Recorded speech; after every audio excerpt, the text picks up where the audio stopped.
আজকে এই ছোট্ট ছোট্ট ছিম আছে, এই ছিমগুলো আমি চচ্চড়ি করব। ছিমটাকে কড়াটা গরম হয়ে গেছে, আমি তেল দিয়ে দিয়েছি। এর মধ্যে আমি 5 ফোড়ন সম্বারা দিব।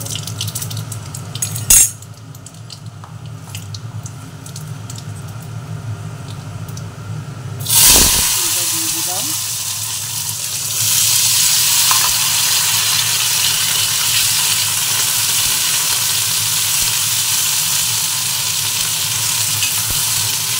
ছোটো ছোটো চিড়ে চচ্চড়ি না ভীষণ ভালো লাগে। এর মধ্যে আমি সরষা দিব না, এর মধ্যে আদা বাটা, রসুন বাটা আর ধনে পাতা বাটা আর 2টো কাঁচা লঙ্কা দিয়েছি। এর মধ্যে একটু টমেটো কেটেছি, টমেটো দিয়ে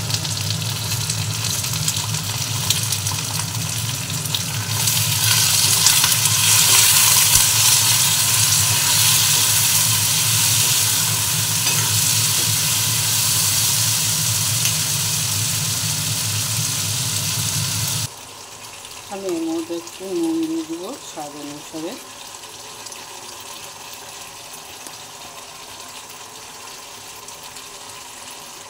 হলুদ দিয়ে দিচ্ছি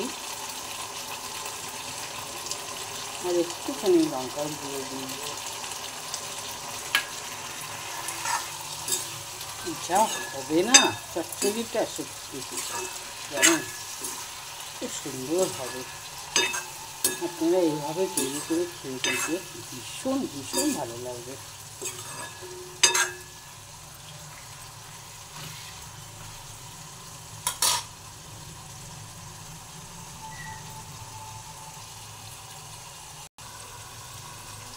আমি আপনি বলেছেন না যে রসুন, আদা, ধনে পাতা আর কাঁচা লঙ্কা বেটেছি, এটা আমি দিয়ে দিব।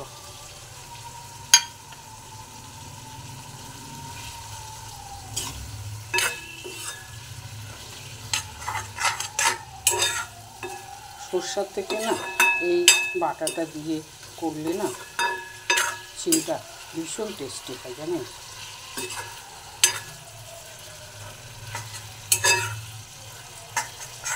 সেই লাগবে খেতে, এত সুন্দর লাগছে দেখুন। দেখুন দেখেছেন কত সুন্দর, আর চিমগুলো কিন্তু সেদ্ধও হয়ে গেছে। এর মধ্যে সামান্য একটু চিনি দিব, চিনি না দিলে না ভালো লাগবে না, আর চিনিটা দিলে বেশি টেস্টিটা হবে। দেখেছেন কত সুন্দর লাগছে না। আমাদের বিড়াল ডাকছে, টুনটুনিওর নাম রেখেছি আমরা।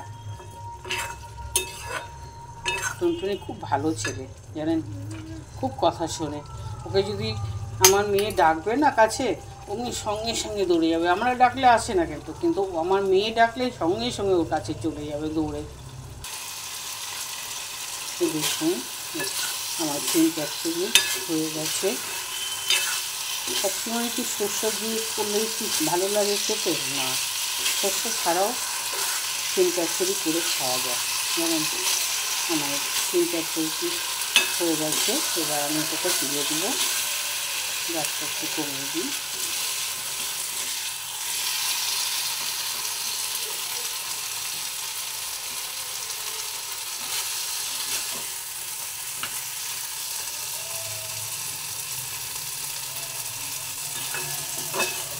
যদি আমার চিম চচ্চড়িটা আপনাদের ভালো লেগে থাকে অবশ্যই প্লিজ আপনারা সাবস্ক্রাইব, কমেন্ট, শেয়ার বন্ধুদের মধ্যে শেয়ার করবেন। আর যদি খুব ভালো লেগে থাকে চিম চচ্চড়িটা, তাহলে অবশ্যই লাইক, সাবস্ক্রাইব, কমেন্ট এবং বন্ধুদের মধ্যে শেয়ার করবেন।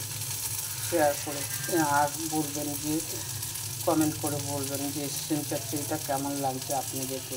যদি খুব ভালো লেগে থাকে কমেন্ট অবশ্যই করে জানাবেন। প্লিজ আপনারা সাবস্ক্রাইব অবশ্যই করবেন।